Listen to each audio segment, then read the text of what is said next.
there. Hi, welcome to Curious Collection. I'm Will. I'm Cinnamon. And today we're going to give some tips and tricks that we've used over the course of the last month that has improved our sell-through rate and has generated more sales. And our store is now up 12.3%, so almost 12.5%. So our sales conversion rate is up 0.3%. So 1.4% conversion rate. So for every person that clicks on a listing, 1.4% buy. Just so you know what that actually means there. So some of the stuff that we've done is that we talked about it about a month ago, that we were clearing out some old inventory, some unlisted inventory, and maybe some poor performers, and we're sending them to our local consignment auction. Yeah. So we did that a couple weeks ago. And we're still doing that more. Right. Going we have through another appointment. Purging all of our inventory that we're just like, you know what, that's not us. That's not something that we feel is a good performer. We're looking at the numbers and we're going, well, what categories are just not working for us? Right. Maybe they're items that aren't right for eBay. Maybe they're items that aren't right in your store. Maybe they're just, not in the right condition. There's a lot of different reasons that you wouldn't want to put items on eBay. Maybe they're banned items. We've had a couple of those things that, perfectly legal to sell, just can't sell them on eBay. So that's first and foremost. We've cleared out some of our old inventory through sending it to a consignor. Next thing that we've done is that we went back and we addressed some of the items that we thought should be selling, and we dropped the price. So I brought an example in for this one. These jeans right here, brand new with tags. Right. And we've had those listed for probably 6 months. We had no sales. Very poor performer for us. Now, it was the summertime. But people still wear jeans in the summertime. Yeah, and they had new with tags, and the tags were $108. So, we're like, why are they not selling? Right. So we're not clothing sellers, though. So it may be hard for, eBay to align us with the correct buyer. It may be hard for those buyers to find us because we don't have a depth of selection. Yeah, we don't have their size. We've got mostly size 24 and 25. So if we were clothing resellers, then we would have depth in that category and we'd have size, 24 to 40. I don't know. But we don't. So it's more difficult to find the right people to buy that one size and, so... Right. So this is something we actually talked about, is that if we couldn't get them to move, we were going to send them off for consignment. But they have started selling. We've sold 10 pair in the last month, and we did that by marking them down. Now, we do have a lot of room on that, so we actually cut the price in half. They do have free shipping, and so we're at the point where we're making about $4 a pair, which is significantly less than what we were hoping for, but they're selling. And I'll take $4 profit over something sitting there taking up capital. And shelf space. And shelf space, which is valuable for us. So that's the next opportunity you have, is that hopefully you've got some room on your margins where you can take the price cut and get the item out of your store. Finally, we've started lotting items. So we've got license plates here. We talked about these a couple of weeks ago. And so we took them from single plates and we put them into stacks of 6. And we were normally selling the single plates for anywhere between $12 and $20 a piece, depending on the state, condition of the plate, all of that. And so we would make probably, on average, $5 a plate. We've lotted them up, and we're making about $2 profit per plate. So we've taken that price cut, but we've put them together in a quantity that has allowed us to be able to move the inventory out of the store. We took 6 listings, removed it down to 1. So that's going to automatically increase your sell-through rate. Right. And then they sell. Yeah. So we had one person, they bought 5 bundles, they got 30 plates, and at $30 a package, they ended up spending $150 $50 or Yeah, something. no, I it mean, was it was a great deal for us. We were able to move a lot of inventory quickly. good. And then another thing that we did, because we do sell postcards, and postcards are a category we want to stay in. The jeans, not something we want to keep. The license plates, we're trying to get out of that category as well.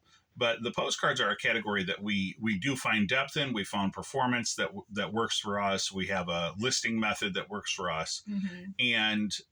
But we did have a lot of excess chrome, maybe duplicates, or maybe less than International. there was some international. Just not as top performing. We really prefer the cards that are $10 and up. So I took those, lotted them together into stacks of 500, and we actually had both of those sell within the last month. So that's theoretically, that could be 1,000 listings that we no longer have to carry. Well, and you have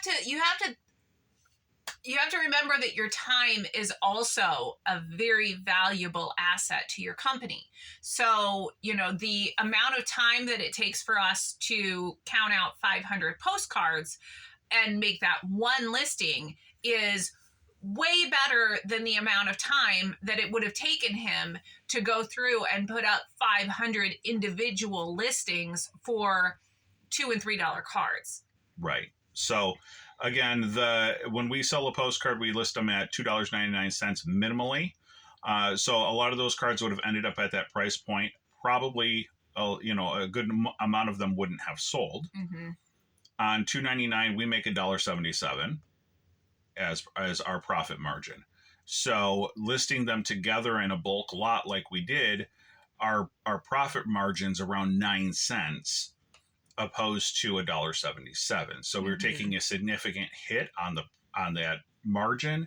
But when you start figuring out how much does it cost you per hour to list these items, are you going to get the return on that? And are those items going to sell at that, at that price? We have a lot of old Chrome cards that maybe nobody's actually interested in, or it's going to take years to sell. Right. And then you also, again, the space that it's taking up in your inventory, we have a special cabinet that we have all of our postcards in once they're listed.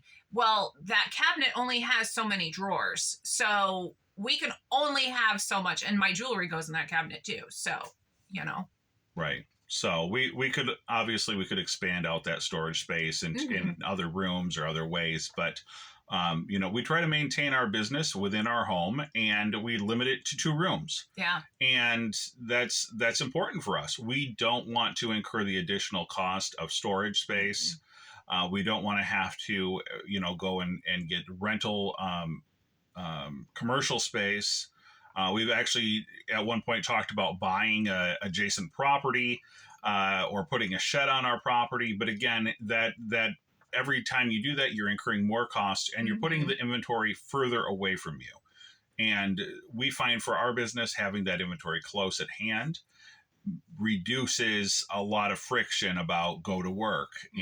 When you go to work and it's just down the hall, much different than going to work, even a couple of blocks away at a storage facility. Yeah. So it works for our situation.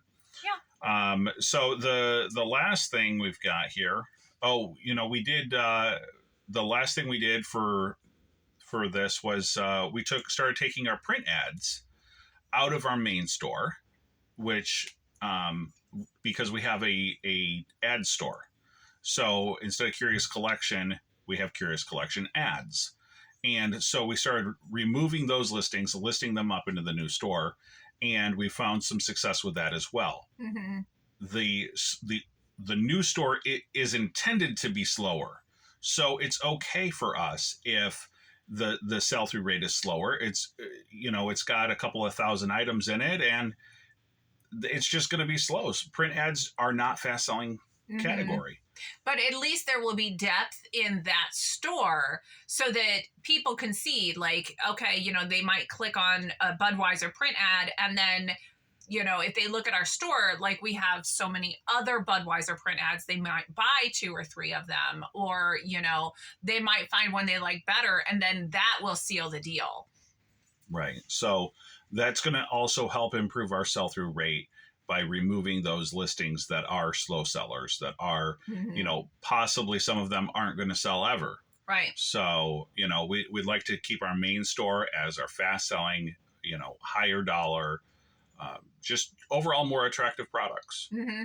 So we do want our main store to be a premium location for people to know that these are the top of the line products. So what else do we have here? We're going to change our buying habits as well. That one's hard. Yeah. Tell me about that. Buying less garbage, buying less things that just don't fit our niche. When he first started, he would buy tables, because how do you not? When we're at the auction and they're like, all right, the whole table, $5, and they might have some little tchotchke things, and they might have some glass, clear glass. That'll go. You can get a whole table of clear glass for $5 every day. And when at first he was doing that, but again, like now you're talking about having to wash dishes all day long, and you're talking about having to wrap them so ridiculously because they break in the mail.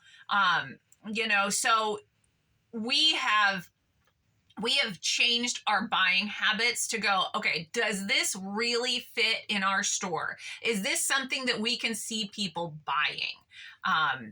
So we're putting a lot more thought into every item that goes into the store. Do we really want to spend the time taking the photographs and doing the listing? Is this going to not only sell in our store, but is this something that we want to do? Is this something we want to put our energy into?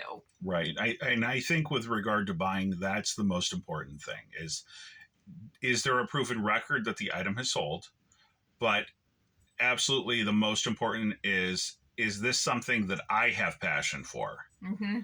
I personally have passion for making money, but if I'm trying to list something that is disinteresting to me, doing the clothing listings when we had all those jeans that we had to set up, our business is not set up for jeans. We don't have a table set up to take pictures of denim. So, we're trying to find the right lighting around our property and trying to find enough space. And, this is all stuff that goes into it. I don't care about fashion. You can tell by all the videos. I wear just random. You've got like 3 shirts. It's real. So, these are all things that are important. If you don't have a passion for what you're listing, you're not going to list it. And that makes it miserable. And this is the thing. This is our business. We get to choose what we want to do with it. If you want to list every day, you know what, you do you. And you can list every day, and you can feel like you've done a lot because you've got all that busy work. We've been talking about it. This is our business. I don't need to make $1 million. I don't have to do things that aren't my passion. Yes, we still have to list, otherwise our inventory is going to go down, and that's not what anybody wants. But it doesn't have to be that busy work just for the sake of being busy. Right. So absolutely. So I thank everyone for stopping in. What we found, I don't know that I mentioned it, our sales rate over the course of the last month, we are up 12.3%. So again, taking on a different approach, going back, questioning the items that we're selling, questioning how we're selling them, has certainly made a significant change in our overall business. Mm-hmm. eBay is tough right now. It is. eBay is very tough. We've struggled all summer long. We're finally in Q4. I know a lot of people are still not getting the sales. So, if there's anything that you can do to increase your sales, right. I mean, we're all desperate for it too. We've all had a long, long summer. I swear it feels like it was like a nuclear summer. It was so, so bad. So whether these things that we're doing are the cause of our better sales, I don't know, because nobody knows, because there is no transparency. I don't know if the algorithm is taking these things into effect. I don't know, because nobody knows.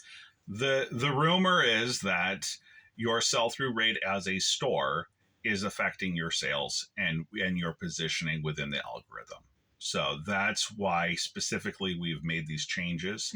And hopefully, you're able to take a look at your business, figure out what you've got. Maybe you can lot some stuff up. Maybe there's some old things that are getting dusty and you can either, remove those listings. Have a garage sale. Yeah. I mean, I know that a lot of people do that as well. The weather is much more mild right now. So, maybe that's a great option for you, is to take some of your older inventory and just have a blowout garage sale next weekend, Yeah. So hopefully some of the stuff's worked for you. It's definitely worked for us. Yeah. I appreciate you stopping in. Please like and subscribe. Yep. And good luck to you guys. Thank you so much.